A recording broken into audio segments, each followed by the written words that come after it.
Hey, good morning, everyone. Hard to believe this is the last week of classes. And it's also hard to believe that the Warriors are still in the playoffs and the Lakers are not. Made my day yesterday. Made my day. Let me tell you. Also, you guys have your exams this week, right, in the lab? I can tell you guys look fairly stressed. I can see the look on your faces. So we'll try to keep things moving forward today. How's that? Office hours this week, Monday noon to 1, Thursday 2 to 3, 2084 VLSB. No office hours the following week because I'm going to hold a Q&A review session Wednesday, May 8th, 9 to 11. Right, Mike, 9 to 11? All right, wasn't quite sure of that. 1:55 to an hour. That is not being video casted, so it's live only, as they say. Another live event will be the final on May 13th, 8 to 11 a.m., Haas Pavilion. And that's should be there, what, 7:50, Mike? That ring? Yeah, you guys got to be seated by section. I know you guys have all this information out there. I will be there for the first hour of the exam, so I'll get up early, and I can handle questions on the way into the exam, no trouble. For my part only, of course. And also, if you have email questions, there's been a few email questions. As long as they're straightforward questions, I'm more than happy to answer by email. I know that starts picking up after the lab exam. That happens every year. And don't ask me lab questions, because I'll probably give you the wrong answer by accident, not on purpose. Okay, today, absorption, hormones, questions, if you want to follow it, to test yourself. Then we'll hit circulatory lymphatic systems, and we'll probably get as far as blood cells and leukemia, probably not clotting. We'll start in on Wednesday. Now, for a quick review, we talked about inductive signals. There are positive and negative inductive signals in development. It's all hormone receptors is really the way to think about it. I gave a very clear example of BMP4, bone morphogenic protein 4. Don't worry about the name. It was named for some other reason. It's a positive signal in the dorsal ventral polarity, causes ventral structures. Noggin is the negative signal. What happens is noggin directly binds BMP4. So the one hormone-like molecule binds the other hormone-like molecule. You can argue very easily noggin is an antagonist in this case and prevents BMP4 from the receptor binding. What happens is there's a concentration gradient that forms from one side of the embryo to the other. Noggin coming in from one side, BMP4 coming in from the other side. And these triangles represent concentration gradients. And whoever wins out is what the structure is. So in the areas where noggin concentration is higher than BMP4, you get a dorsal structure because of its negative signaling. Wherever BMP4 is greater than noggin, you get a ventral signal. So it's just this concentration gradient coming in, and right where they're about even is the boundary between ventral and dorsal. There's a lot of mechanisms in development that are based on concentration and gradients and timing of hormone-like signals that get produced during development, a big chunk of it. And there's some good upper divisional development classes that if you're interested in that further. Then we talked about the digestive system, and we talked about adipocytes produce leptin, which binds to activates a leptin-activated neuron, which decreases appetite, increases activity. Okay? And they thought this was a big drug or big pill for obesity in humans. Certainly works in mice, doesn't work as well in humans because it's more complex, but it's good for you guys to know that there's a lot in this area.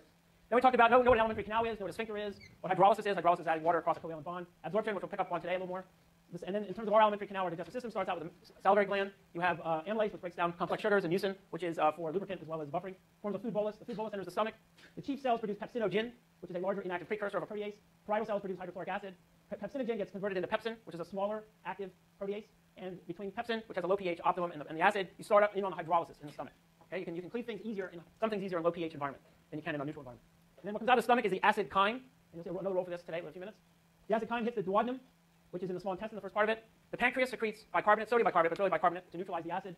And it produces a series of hydrolytic enzymes that I call the X-aces. You won't see this anywhere else. It's just an easy way to remember it. You see the letters ASE at the end. It means hydrolysis or cleavage. And the pancreas puts out proteases, lipases, nucleases, and amylase. So you can pretty much cleave anything that's there. Anything that's cleavable gets cleaved. And then the liver also synthesizes bile stored in the gallbladder, and that's secreted in there. And that helps to solubilize the lipids to help with the hydrolysis part of it. Okay? We're going to finish this up today, but any questions on anything that we talked about way last Friday? I know that seems like a long time ago. For me, that was 4 lacrosse games ago. Because my kids all weekend. That's why I live with allergies today. Nothing like being outside in Danville in hot weather, allergy season.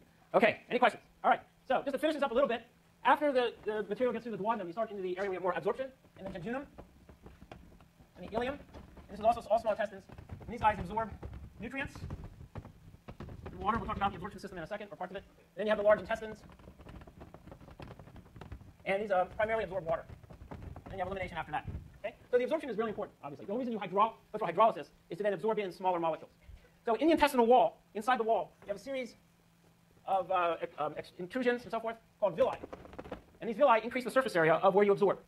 And the cells in the villi, if I said there's a lot of absorption, just a lot, and you look at the first lecture that I talked about 3 weeks ago or so, or 4 weeks, somewhere around there, what is the shape of the cell? There's massive absorption. It's an epithelial cell. Anybody want to guess? Columnar, there you go. And these are columnar epithelial cells, but they have also a way of increasing their surface area in a series of microvilli. These are columnar epithelial cells, which these guys line the inside. So all these cells line inside of all these villi. So they're made up of a series of these cells. So you have massive surface area because of the microvilli. The more surface area, the more stuff you can absorb. Okay? And what's interesting about this is one aspect of the structure, and that is if you look at a villi, if we're going to do a magnification of one of these, you're only really 2 cells away from the circulatory system. It's a very efficient system in a lot of ways. So here's a massive villi. And on the outside, because of all the microvilli on the cells and increasing surface area, the first people who looked at this under a microscope 200-300 years ago, said it kind of looks like a brush, because it's very bristly looking. And they call this the brush border. And the name still sticks. And then what you have, and what that defines is the beginning of the epithelial layer. So these are the epithelial cells I drew over there. And inside, you have 2 basic structures. I'll put this board down in a second. You've got capillaries in through here. And capillaries carry the nutrients through the bloodstream. And you also have another specific structure called a lacteal. And the lacteal carries fats to the lymph system. I'll put it on the other board here. So the lacteal carries fats to the lymph system. Let me look at a cross section. It'll be easier to see. So this is what's inside each of these villi. If you look at a cross section, okay, so here's the brush border. And here's the epithelial cell layer. Okay, and then here's the capillaries. Which are leaky, made up of simple squamous. And here's the lacteal, right in the center here. And this takes fats into the lymphatic system, which we'll talk about today. So if you're like a self-respecting nutrient coming into this villi, you get taken up inside the columnar epithelial cell. And then you go into the capillary, between the capillary cells, directly into the circulatory system, or if you're a fat compound, you go to the lacteal. So what's interesting about the villi is you're really only one cell away, or really two cells, depending on how you want to find it. You don't need to know that number, one or two cells. But the point is, right from the intestinal tract, you're very quickly into the circulatory or the lymphatic system. Does everybody see that? And it's because these cells are really good at taking in nutrients. And as we mentioned early on, there's tight junctions and adherence junctions that separate all these intestinal cells so that the nutrients are forced to go into the cell properly, and out of the cell, and then into the capillary system. And again, in the disease of multiple organ dysfunction, these junctions break apart, and the nutrients don't go into the intestinal cells, and you don't get as much nutrients in your body because they can go directly into the circulatory system. Does everybody see that? It's a very efficient system. And because you have lots of these villi, lots of nutrients will be taken in. Okay, questions on that? Yes, question. Pick one. Which plane did I go through? How about that one? Huh? I mean, lacteal goes all the way up through it. I mean, again, I can only do so much justice on a chalkboard. Okay, but basically, I want you to see the important part is how quickly a nutrient can go into the circulatory or the lymphatic system. It goes from the lymphatic system and then back into the circulatory system, which we'll talk about. So you're only two cells, really one or two cells away from having something in your intestinal gut to already going in your circulatory system. Okay, so those of you who ate breakfast this morning, this is all going on right now. Actually, it depends when you ate your breakfast, but probably pretty quickly. All right, any other questions? Good question. All right, now all this stuff that goes on is triggered hormonally. And there's a lot of different hormones involved, but just to talk about just a couple of them. When the food bolus goes into the stomach, there's a stomach wall on the inside. So the food bolus hits the wall of the stomach. So you can't just be constantly wanting to pump out all these digestive enzymes, right? You've got to control it a little bit. So the food bolus, just the physical contact of the food bolus with the stomach wall kicks off a hormone called gastrin.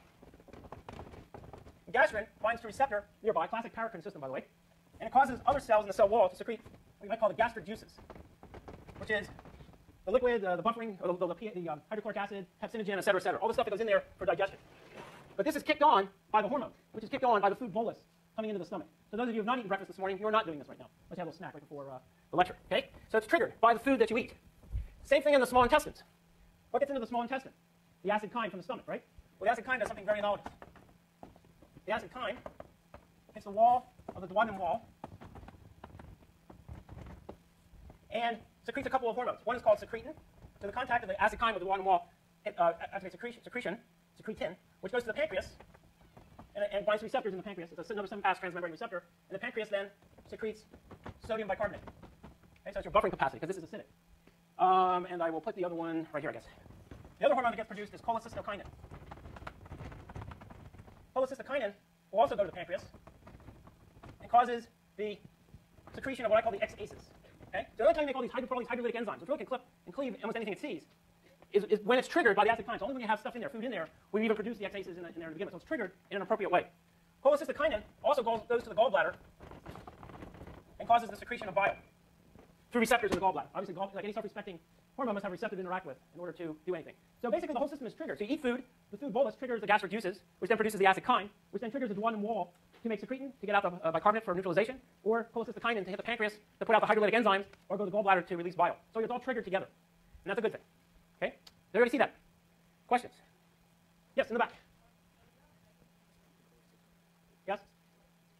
Why do you have to take medicines with food? I don't know the exact answer. Some medicines may make you more nauseous than other medicines, and therefore when you eat, you eliminate that effect. Some medicines may be absorbed better when all the rest of the foods are going through. There's a variety. Actually, when I do take my own meds, I'm on a lot of hypertension drugs, I pretty much ignore that, personally.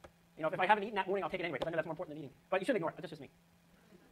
No, it has nothing to do with this. This is kicked on by the food itself. But the consequences of that, there's a lot going on in there. It probably mitigates the concentration of some of the meds, too. So it disperses the medicine throughout the intestinal tract. I'm sure there's better explanations than that, but it has nothing to do with the hormonal triggers by the food bolus and the acid chyme. Okay?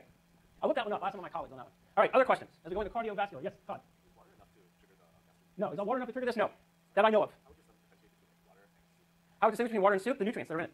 Depends if it's chicken noodle soup or not. That's the best, right? At least my grandmother always told me that. Yes, your name? Ada. Yeah, people have varying levels of hormone secretion? Absolutely. Everybody's different. You can average it out over 1 million people, but everybody's a little different, and therefore doses of medicines, as the question back there was brought up, can be different. Everybody has differences in what they secrete, how they secrete it, when they secrete it. If you have greater secretion, you have better digestion. Yes and no. Sorry about that answer.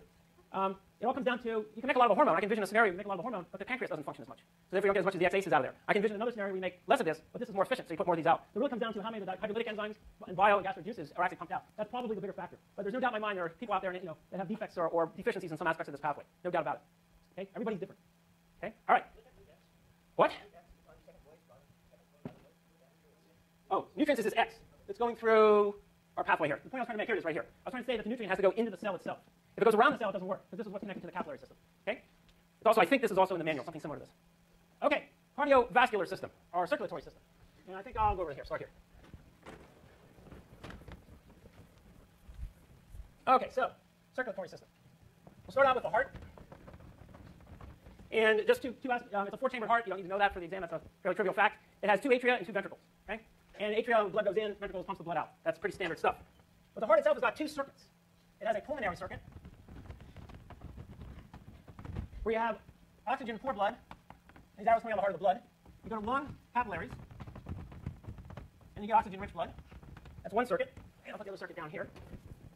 The other circuit, what's important here is the capillaries. It is the capillaries you get things like, in this case, gas exchange. The whole way to think about this is how the capillaries function. Then you have this oxygen-rich blood,